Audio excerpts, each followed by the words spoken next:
লেখিকা রিমা বিশ্বাসের সবুজ। জানলাটা বন্ধ করে দিয়ে গেল লতা। এই জানলার গ্রিলের ফাঁক দিয়ে দেখা যায় আকাশটুকু, দেখা যায় চাঁদ, কখনো উড়ো মেঘ, কখনো ঝলমলে লাইট জ্বলিয়ে উড়ো জাহাজ। এইগুলো বড় ভালো লাগায়। অলকানন্দা ভাবে দিনগুলো বড় দ্রুত পেরিয়ে গেল। আরও সময় পেলে কি ভালোই না হতো। সত্যি একেবারে মরতে মন চায় না। জীবন যে এত প্রিয় হবে, এভাবে যে জীবনকে আঁকড়ে ধরতে ইচ্ছে হবে, তা ভাবেনি অল্প বয়সে। 25-30 যখন, তখন অবলীলায় বলেছে মরলে বাঁচি। আরও যখন ছোট ছিল, তখন মা বকলেই মনে হতো মরে গেলে ভালো হতো। আর কেউ নিজের ইচ্ছে কিছু করার জন্য অন্তত বকাবকিগুলো করতো না। আর আজ বছর 80-র দোরগোড়ায় মৃত্যু যখন অনুষ্ঠান বাড়ির কর্তার মতো বাড়ি বাড়ি নিমন্ত্রণ পত্র বিলি করে বেড়ায়, তখন মনে হয় এ বাড়ির দৌড়ে যেন তার দৃষ্টি কখনো না পড়ে। এখন 79 চলছে। ডাক্তার জিজ্ঞেস করলে বলে 75। বয়স কত চলছে? হাতের নাড়ি টিপে জিজ্ঞেস করেন ডক্টর দত্ত। শ্রেয়া পাশেই দাঁড়িয়েছিল। প্রতি মাসে একবার বাড়ি এসে ডক্টর দত্ত প্রেশার চেক করে পালস দেখে পেট টিপে পরীক্ষা করে যান। এর পিছনেও একটা ঘটনা ঘটেছিল। তা হলো অলকানন্দার মেয়ে আর ছেলের দ্বন্দ্ব, বলতে গেলে জামাইতে আর ছেলেতে দ্বন্দ্ব। একবার প্রেশার উঠে মাথা ঘুরে পড়ে গেল ব্যাংকে। তাতে বাড়িতে মেয়ে জামাই এলো দেখা করতে। আর যাওয়ার সময় রুদ্রকে বললে কিনা মায়ের পেনশন আছে তো। তাহলে ডাক্তার ঠাক্তার রেগুলার ডাকাই তো যায়, নয় কি? অলকানন্দা জানে ছেলে কেমন। রুদ্র ছেলে হিসেবে মন্দ নয়, ছেলের বউ হিসেবে শ্রেয়াও বড় লক্ষ্মী।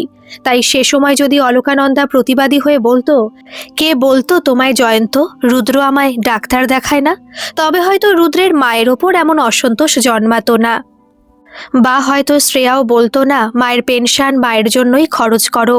এদিকে অলকানন্দা জামাইয়ের বক্রোক্তির প্রতিবাদ করেননি। সে সময় কেমন যেন ভোঁতা হয়ে গিয়েছিলেন। মনে হয়েছিল জয়ন্ত বুঝি শ্যালককে সুবুদ্ধি দিতে চাইছে। স্পষ্টভাবে যদি অলকানন্দাকে এর ব্যাখ্যা দিতে হয়, তবে হয়তো সে বলবে সে অত কিছু ভাবেইনি। তখন বড় দুর্বল লাগছিল শরীর। আর সেই ঘন মনোমালিন্য থেকেই অলকানন্দা লক্ষ্য করেছে জয়ন্তর উক্তি প্রতি মাসে ডক্টর দত্তর ভিজিটের কারণ হয়ে দাঁড়িয়েছে। শ্রেয়া বলল, সামনের মাসে 80 হবে ডাক্তারবাবু। ডক্টর দত্ত মুখে একটা বিস্ময় ভাব এনে ওনার বয়স্কা পেশেন্টকে উৎসাহিত করতে চাইলেন, কিন্তু তার আগে অলকানন্দা বললেন 75। ওরা ঠিক বয়সটা জানে না। আসলে বাবা সে সময় তাড়াতাড়ি বিয়ে দেওয়ার জন্য আমার বয়স বাড়িয়ে বলতেন। শ্রেয়া ঠোঁট বেঁকিয়ে বলল, কেন? কত বছর বয়সে বিয়ে হয়েছিল তোমার? 10। ভাঁজ পড়া চামড়ার ভাঁজ আরও স্পষ্ট হয়। অলকানন্দা বলেন, বিয়ে হয়েছিল 17 বছরে, কিন্তু আমার শ্বশুর বাড়ি অত ছোট মেয়ে বিয়ে করতে দেবে না জেনে বাবা 21 বলেছিল। ডক্টর দত্ত প্রেসক্রিপশন লেখার মাঝে বলেন, তা বলে না দিলে আমি 60 বললেও বিশ্বাস করতাম। আপনাকে বেশ ইয়াং দেখায়। ভাঙা দাঁত আর তোবড়া গালে হাসি ফোটে। চামড়ার তলার ফুলে ওঠা শিরা যা আঁকাবাঁকা নদীর মতো দেখায়। সে হাত মুখে চেপে হাসি চাপার চেষ্টা করে অলকানন্দা। ডক্টর দত্ত বলেন, আপনি একজন সুন্দরী মহিলা আর খুব ভালো মনের মানুষ। এরকমই থাকবেন। বুকটা ভরে যায় অলকানন্দার। ডাক্তার দত্ত দেখতে বেশ সুপুরুষ। লম্বায় চওড়ায়, গায়ের রঙে ভীষণ আকর্ষক। এমন সুদর্শন কৃতি পুরুষের মুখের প্রশংসা বড় দামি। অলকানন্দার কাছে তা একরকম লাইফ টাইম অ্যাচিভমেন্ট অ্যাওয়ার্ডের মতো। ডাক্তার চলে গেলে গিনিকে ডাকা দেন অলকানন্দা। গিনি এবছর কলেজের ফাইনাল দেবে। পড়ার চাপ ইদানিং বেড়েছে। তার মাঝে গানের মাস্টারমশাই এসে খুব বকাবকি করেছেন আজ। কারণ সে নিয়ম করে রেওয়াজ করে না। মামামে ডাকে, সে তার ঘর থেকে এলো। অলকানন্দা ওর ফোনখানা এগিয়ে দিয়ে বললেন, একবার মনু দিদাকে ফোন দে তো। ফোন ডায়াল করে গিনি চঞ্চল গতিতে যেমন এসেছিল তেমনভাবেই চলে যায়। ফোন ধরলে অলকানন্দা উচ্ছ্বাসে ডগমগ গলায় বলে, মনু, জানিস কি হলো আজ? ফোনে অনেকের সঙ্গে যোগাযোগ আছে, কিন্তু যাকে ফোন করে সুখ পায় বেশি সে হলো মনু।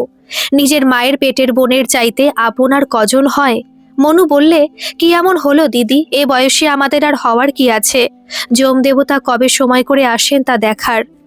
রাগে কিসকিস করে অলকানন্দা বলে, ধুর, তোরই এক কথা, ভাল লাগে না সত্যি। বলি মরবো কেন? হ্যাঁ, মরেই কি মুক্তি ভাবছিস? আর আসতে হবে না পৃথিবীতে? বলি জন্ম মৃত্যু চক্রের বন্ধন কাটা কি অতই সহজ, যেখানে সংসারের প্রতি এত মায়া? মায়া তোর থাকবে দিদি, আমার অভাবের সংসারে মায়া মোহ বলতে কিছু নেই। আর এ জীবনে যা দেখলুম আর সইলুম, তারপরে আবার করে পৃথিবীবাস। হরি হরি, আর আশ নেই ভাই। বড় আশাহত হয় অলকানন্দা। এরপরে কি করে শোনানো যায় একটা ইয়াং ডাক্তার যে নাকি একটু আগে বাড়ি এসে বলে গেল আপনাকে দেখলে 60 বছর মনে হয়। তাই ফোন রেখে দিয়ে আবার আকুপাকু করে। একবার জয়িতাকে ফোন করে যদি বলা যেত। গিনিকে ডাকতে ঠিক সাহস হলো না, তাই লতাকে দরজার পাশ দিয়ে যেতে দেখে অলকানন্দা হাঁকে, ও লতি, একবার একটা নাম্বার ধরে দে না। লতা ঘরে এসে বিরক্তিতে বলে, চশমাটা চোখে দিয়ে নিজেই তো বের করে নিতে পারো। আমার মা তো তোমার থেকে কিছু বড়ই হবে, সে তো দিব্যি ইউটিউবে রান্না দেখে। বিরক্ত হয় অলকানন্দা। একটু সাহায্য চেয়েছে বলে এত কথা, কই গিনি তো বলল না। একে বলে ছোট লোক আর ভদ্রলোকে তফাৎ। মনে মনে গুমরায়, সত্যি মোবাইল যন্ত্রটা রপ্ত করতে পারেনিও। আসলে এ বাড়িতে তেমন কারো সময় নেই যে ধরে ধরে ওকে শেখাবে। শ্রেয়া শুধু বলেছিল, এ তোমার কম্ম নয় মা, পারতে যদি মাথাটা শার্প হতো, কিন্তু তোমার ব্রেনটা মনে হয় ভোঁতা হয়ে গেছে। রুদ্র বলে, কি হবে শিখে? কাউকে বলবে যা দেখবে, বা কাউকে কল করবে দেখিয়ে দেবে। সেইটাই সহজ মনে হয়েছিল। তাছাড়া ফোনে দেখার চাইতে ফোনে কথা বলতে বেশি ভালো লাগে ওর। জয়িতা ফোন ধরে বলতে শুরু করলো, ভালো দিনে ফোন করেছো বর্দি। আজ তোমার ভাইয়ের এক বন্ধু তার ছেলের বিয়েতে নেমন্তন্ন করতে এসেছিল। সে কি অবস্থা শোনো। ভদ্রলোক বলেন কি, তোমাকে আগে দেখিনি কেন? কথাটা বলে জয়িতা অট্টহাস্যে ফেটে পড়ে। হাসির তোর কিছুক্ষণ পর সামলালে বলে, চিন্তা করো, এই বয়সে এসে লোকটার কি অবস্থা। বলে কি না আমি নাকি এত সুন্দরী যে সে এরকম সুন্দরী ভারতে দেখেনি। আরও শুনবে, বলছে নাকি ওনার ওয়াইফের জন্য যে কালারের বেনারসিটা কিনেছেন ওটা নাকি আমায় মানাতো বেশি। অনর্গল নিজেই নিজের প্রশংসা করে যাওয়া মানুষটির উপর বিরক্তটা স্বাভাবিক। অলকানন্দারও তাই হলো। বলল, তবে দুশ্চরিত্র লম্পট গোছের কেউ হবে। বুড়ো ভাম, ছেলের বিয়ে দিতে এসে বন্ধুর বউয়ের ওপর কুদৃষ্টি। গলে পচে মরবে বুড়ো। জয়িতা একেবারে চুপ হয়ে যায়, ধীরে বলে, তুমি ভালো আছো? এই বয়সে আর কেমন থাকবো বলো? তোমার ভাইয়ের সঙ্গে কথা বলবে? জয়িতা বেশ হতাশ। অলকানন্দাও কম হতাশ নয়। এখন আর বলা যায় কি, ডক্টর দত্ত, একজন অল্প বয়সী বেশ ফিটফাট আর হ্যান্ডসাম একটা ছোকরা ডাক্তার ওকে বলেছে কিনা ওকে 60 বছর মনে হয়। তাই ফোন রেখে বিছানায় এসে শোয়। কাচের জানলার বাইরের আকাশটা দেখে, অস্পষ্ট শুধু আভা। অতীত জীবনটার মতো এক এক সময় মনে হয় মন খুলে নিজের সব কথা কাউকে বলার সুযোগ পেয়েছে কি কখনো। অথচ বেশিরভাগ মানুষ নিজের কথা সবার আগে বলার জন্য মরিয়া। কেউ কেউ এ বিষয়ে পারদর্শীও। ওপাশের ঘর থেকে হারমোনিয়ামের রিডে আঙুল পড়ার শব্দ আসে। গলা ছেড়ে গান ধরেছে গিনি, মোড়ে ডাকি লয়ে যাও। অলকানন্দার মনে হচ্ছিল গিনির মাস্টারমশাই একেবারে ঠিক। রেওয়াজ না করা একটা গলায় গান শোনা যে কি কষ্টের। অথচ অলকানন্দা কি ভালোই না গাইতো। বাবা বলতেন, দিনে অন্তত একটা গান শোনা সামায়, বড় সুর আছে তোর গলায়, আহা হাতেও কি মধু। তানপুরা বাজিয়ে রেওয়াজ করতো অলকানন্দা।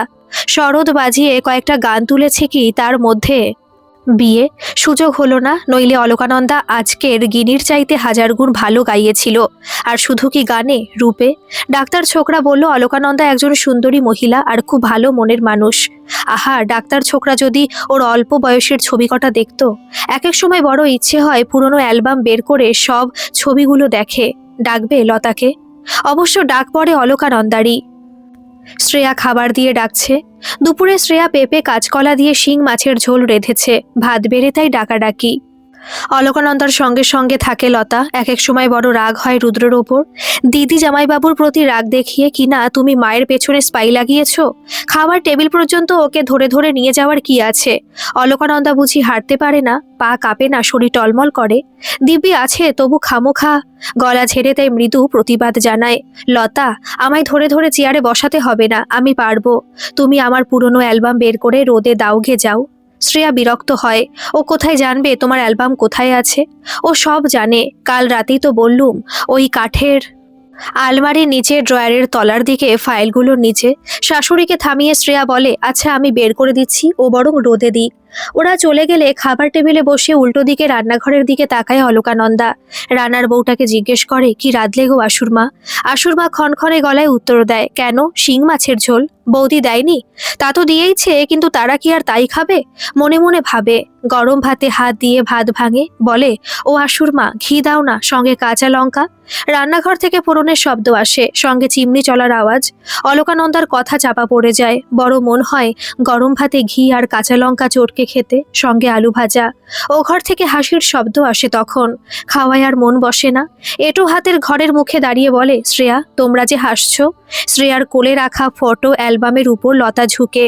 অলকানন্দাকে দেখে দুজনে তেমন ভ্রুক্ষেপ না করলেও শ্রেয়া বলে, এ কি, খাওয়া হয়ে গেল? একটু ঘি চেয়ে হয়রান হচ্ছি, যদি কেউ কথা কানে তোলো। একখান কাজে লোক রেখেছে আমার জন্য রুদ্র, সে তো হাসাহাসি করে সময় পায় না। শ্রেয়া রুষ্ট হয়, কি আশ্চর্য, তুমি তো অ্যালবাম বের করতে বললে, তাতে এত সময়? আমারও আর খেয়ে কাজ নেই বাপু। ভাতের পাতে হাত ধুয়ে নেয় অলকানন্দা। গজগজ করে ঘরে এসে বসে। শ্রেয়া এবার চেঁচামেচি শুরু করে, অদ্ভুত মানুষ, বলি কিছুতে সুখ নেই ওনার। যা বলবো তাই করা হয়, তবু যদি শান্তি পায় আর দেয় দুদণ্ড। এদিকে যে না খেয়ে গ্যাস অম্বল হয়ে উল্টে পড়বে, তার বেলা ওষুধগুলো গিলবে কি করে? হ্যাঁ, দুপুরে না একটা ভিটামিন দিয়েছে ডাক্তার। আসুক তোমার ছেলে, আজ আমি একটা হেস্তনেস্ত করে তবে ছাড়বো। রাগ অলকানন্দার শরীরে কম নয়, তাই নিজের ঘরের মুখটায় দাঁড়িয়ে সেও বিদ্রোহী হয়। আমি কি এমন রুগী যে ওই পেঁপের ঝোল দেবে? বাড়িতে কি রান্না হচ্ছে তা পর্যন্ত জানার অধিকার নেই আমার? বাড়ির রাঁধুনিকে পর্যন্ত মিথ্যে বলতে শিখিয়েছে এরা। আমি যেন বাইরের কেউ। 56 ভোগ কিছু হচ্ছে না, হচ্ছে সর্ষে দিয়ে পার্শ্বে। তোমার সর্ষে চলে? অম্বলের রুগী খেয়েই তো বুকে জ্বালা ধরবে। লতা এর মধ্যে ভাতের থালা নিয়ে আসে। আবার করে এনেছি মাসিমা, ঘি আর কাঁচা লঙ্কা সঙ্গে আছে। মাছ গরম করে এনেছি, খেয়ে নাও মাসিমা। নইলে বৌদি কি ভাত মুখে তুলতে পারবে? খুব পারবে, কেন পারবে না? সবাইকে জানা আছে আমার। অলকানন্দা রাগে রাগে বলে। তারপর খাওয়া শেষ করে বিছানায় গোছ করে বসে। লতা রোদে দেওয়া ফটো অ্যালবাম দিয়ে গেছে। নিজের ছবি মোহিত হয়ে দেখে অলকানন্দা। কি রূপিনা ছিল সে সময়। একঢাল কালো চুল, ছিপছিপে চেহারা, কাটা কাটা নাক মুখ। ও রূপের এক কণা রূপ কি পেয়েছে গিনি? একেবারে না। থোপা থোপা চেহারা, নাক মুখ ভোতা ভোতা, তাতেও কত রূপ চর্চা এদের। চুলের ত্বকের খাওয়া দাওয়া। অলকানন্দা চুলে কাপড় কাচার সাবান ঘষত, মুখে দিত মুসুর ডাল বাটা, তাতে রূপ দেখে সবাই হা হয়ে থাকতো। অ্যালবাম বন্ধ করে অলকানন্দা জানলায় চোখ ফেলে। মন উঠতে থাকে। অলকানন্দা নিজেকে গিনির পোশাকে দেখে। দেখে ওর দিকে হা করে তাকিয়ে। পাড়ার লোকজন তানপুরায় রেওয়াজ করছে অলকানন্দা। পাড়ার লোকে দূর থেকে শুনে পুজোয় বিজয়া সম্মিলনী ওকে গান গাওয়ার জন্য ডেকেছে। শ্রেয়ার গোলাপি পিওর সিল্ক পরে শরৎ সঙ্গে স্টেজে বসে অলকানন্দা। নতুন সিনেমার গান তুলেছে। ভাবে বসা ধরনটা কেমন হলে খুব আর্টিস্টিক মনে হবে। একেবারে পদ্মাসনে বসবে, না বসার পর হাঁটু ভাঁজ করে পা দুটো একপাশে দেবে? ভাবে শ্রোতারা মুগ্ধ। শরৎ পাড়া ছাড়িয়ে রাস্তা পেরিয়ে পৌঁছেছে মেন রাস্তায়। অলকানন্দার চোখ টেনে আসে, ছিন্ন হয় চিন্তার পাপড়ি। একটা সময় চোখে ভাসে গোলাপি শাড়িতে মঞ্চে বসে অলকানন্দা, আর দর্শকের আসরে বসে ডক্টর দত্ত হাততালি দিয়ে উঠে দাঁড়িয়ে বলছেন, আমি ভুল বলেছিলাম, ভুল। 60 নয়, তুমি ষোড়শী। মাইরি, হেব্বি দেখতে তোমায়, আই লাভ ইউ। একটা বিকট শব্দে বুক ধড়াস করে উঠতে ঘুম একেবারে চূর্ণ বিচূর্ণ হয়। হারমোনিয়ামের রিডে আঙুল ফেলেছে গিনি। এ মেয়ে একদিন হার্ট ফেল করিয়ে ছাড়বে। লতা এসে জানলাটা বন্ধ করে দেয়। সেদিকে চেয়ে দীর্ঘশ্বাস ফেলে অলকানন্দা। লতা ফোনে কারোর সঙ্গে কথা বলছে কবে কাজ পড়ল গো? পরশু? তা ভালো, বউটা বাঁচলো। অমন শাউরির মরাই ভালো। আমার যে কবে সে সুদিন আসবে, বুড়ি মরে আর না। কিছু পরে আর 1 কাপ লিকার চা এনে দেয় লতা। বলে, বৌদি, জিজ্ঞেস করলো মুড়ি খাবে চপ দিয়ে না চিড়ে ভাজা? শাশুড়ি মরার কথাটা অলকানন্দার মনে হয় ওকে শুনিয়েই বলছিল লতা, তাই রাগে আর কোনো কথা বলে না। শ্রেয়া নিজেই মুড়ি আর চপ নিয়ে ঢোকে। বলে, তোমার পছন্দের মোচার চপ, সঙ্গে কাঁচা লঙ্কা আছে। অফিস ফেরত তোমার ছেলে এনেছে। চায়ের কাপ হাতে রুদ্র ঢোকে। বলে, একদম গরম গরম ভাত ছিল স্টেশন ধারের দোকানে, নিয়ে নিলাম। চপে কামড় বসিয়ে অলকানন্দা হাসে। মরতে চাই না জানিস রুদ্র, মরার পরে কি আছে তা জানি না, তাই মরতে ভয় হয়। আহ, মরবেই বা কেন? চপ খেলে কেউ মরে? অলকানন্দা হাসে ভাঙা দাঁতে। ঘুম খাওয়া, আবার খাওয়া আর ঘুম। আমার এইটুকু জীবন, তাও মরতে ভয় করে। হ্যাঁ রে রুদ্র, মরার পর কি অন্য কোনো দুনিয়া আছে? সেখানে কি হয় রে? সেখানে গাছপালা, নদী, আকাশ এসব আছে? পেটের ভিতর কি কি দেখেছো তা কি মনে আছে মা? তবে মরার পর কি হবে তাই বা কি করে কেউ বলবে? মরে তো কেউ আর এখানে ফিরে আসেনি। এইটা বেশ বলেছিস। তাহলে মরার পর আর এখানে ফেরা হয় না, প্রেম হয় না, বিয়ে হয় না, সন্তান হয় না, সংসার হয় না, মায়া হয় না। তাই এই মায়ার বন্ধন ছিঁড়ে কেউ বেরোতে চায় না, ভয় পায়। মৃত্যুর পরের যে লোক, তারা কি খুব নিষ্ঠুর হয় রে রুদ্র? জানি না মা, তবে তোমায় আজ এমন মরাই পেলো কেন? মরাই পাইনি রে, বাঁচাতে চাই, আরো বেশি করে বাঁচতে চাই। আর এখানে মুশকিল হয়ে যায় শ্রেয়াদের। বিকেলে লতার কথারই রেশ ফুটে ওঠে কথার শ্লেষে। এখন ছেলে দেখে অমনি আমার নামে নালিশ শুরু? যতই করো, শাশুড়ি জাতটার আর ইমপ্রুভমেন্ট হলো না।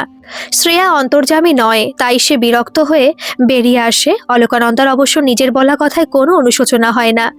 জানলার কাচের বাইরের চাঁদটাকে দেখে। সে সময় ঘরে ঢোকে গিনি, মোবাইল হাতে, বলে, আমি একটা ভিডিও বানাবো তোমায় দিয়ে। বানাবে তো? কিছু বুঝে উঠতে পারে না, তাই মাথা না ঘামিয়ে নাতনির কথায় ঘাড় নেড়ে হ্যাঁ বলে দেয়। কত আর এদের সকলের সঙ্গে বিরোধ নামে। কোথায় যেন নিজেকে এদের থেকে একটা আলাদা দলে পায় অলকানন্দা, যেখানে ছেলে বউ আর নাতনি যেন অপোনেন্ট পার্টি, যাদের বিরোধিতা করাই নিজেকে রক্ষা করার একমাত্র উপায়। যদিও সকালে উঠে বাইরের ঘরে এসে চমকেই যায়। ডাইনিং টেবিলের হাল পুরো বদলে গেছে। ফুল আর গ্রাস কার্পেট দিয়ে সাজানো, টেবিলের ওপর গুচ্ছে রান্নার সরঞ্জাম। একটি ছেলে লম্বা স্ট্যান্ডে ফিট করা গোল রিংয়ের লাইট সেট করছে।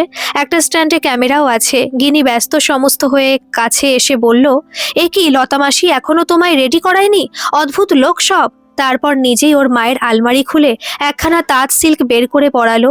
নিজে কি সব হাবিজাবি স্প্রে করে চুল ঠিক করলো। মাটির মতন ক্রিম ঘষলো মুখে।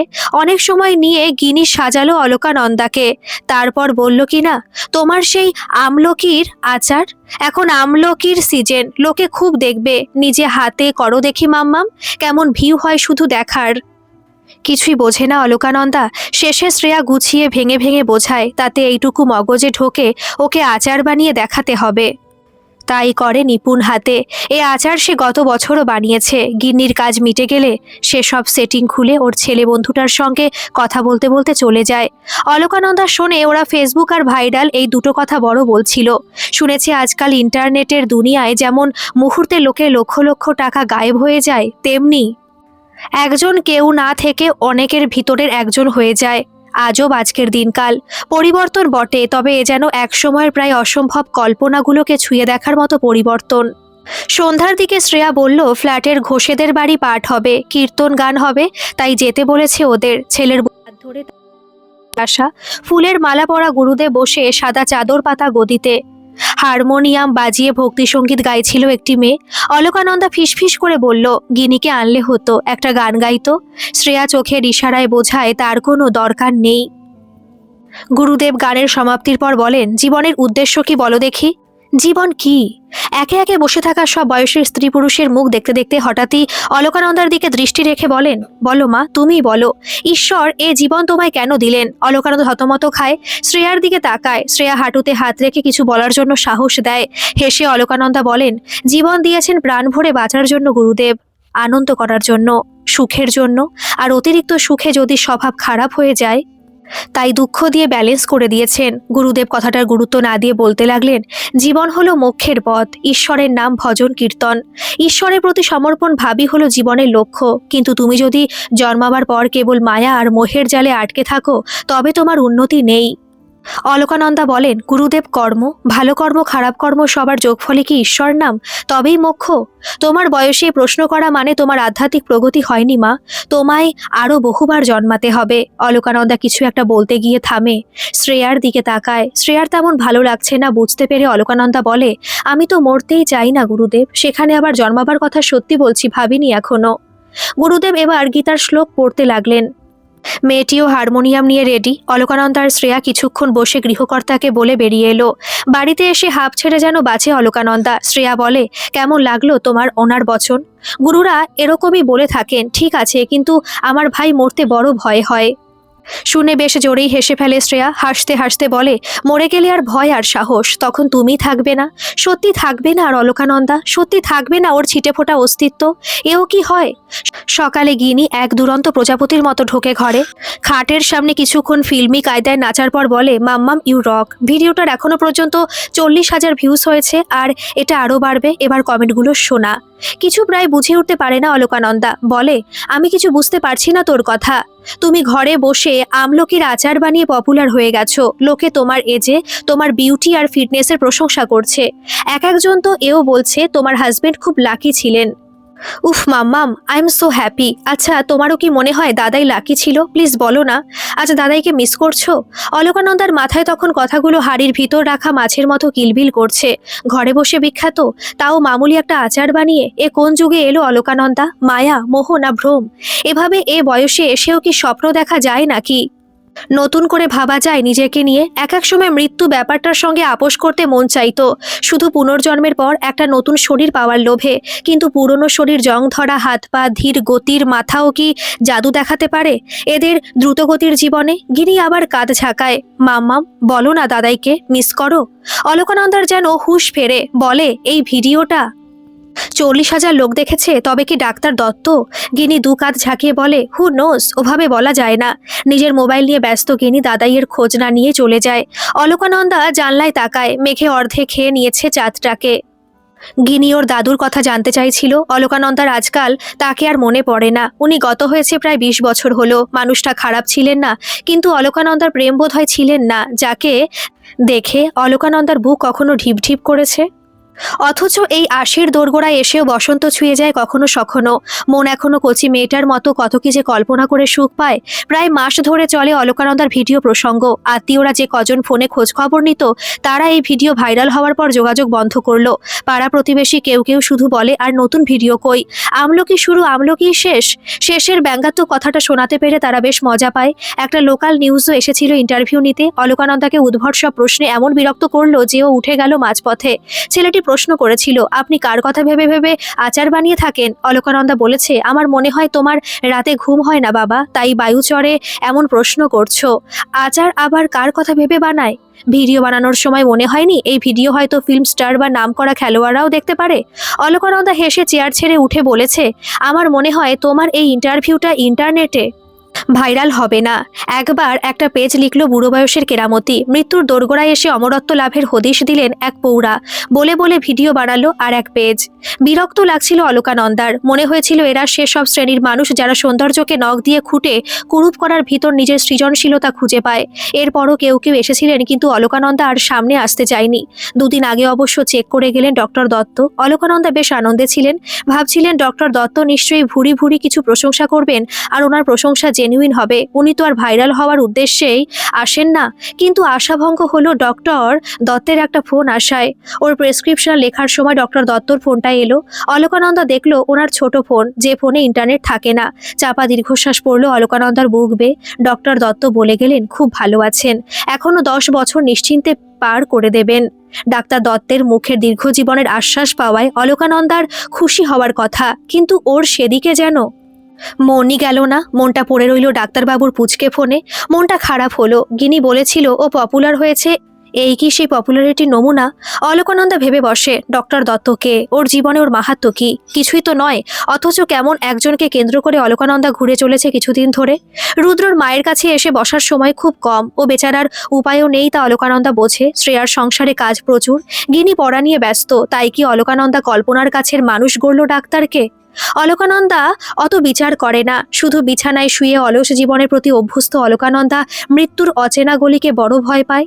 চোখ বুজলে মনে হয় যদি আর না দেখেই আলো, এই জানলার কাচের বাইরের আকাশ, একখানা মেঘে খাওয়া অর্ধেক চাঁদ।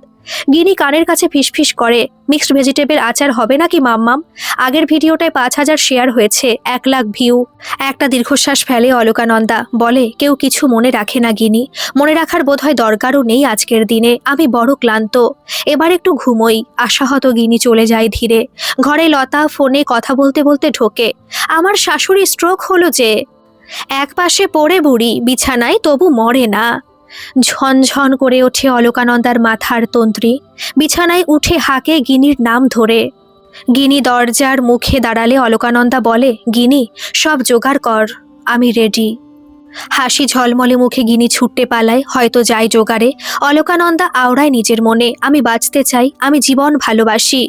শরীর অনুর্বর ঠিকই, কিন্তু মন যে আজও চাষ জমির মতন উর্বর, যেখানে রোজ জন্মায় অপূরণ স্বপ্নের চারা গাছ। সে গাছ ডালপালা বিছিয়ে ক্রমশ বাড়ে, আরও বাড়ে।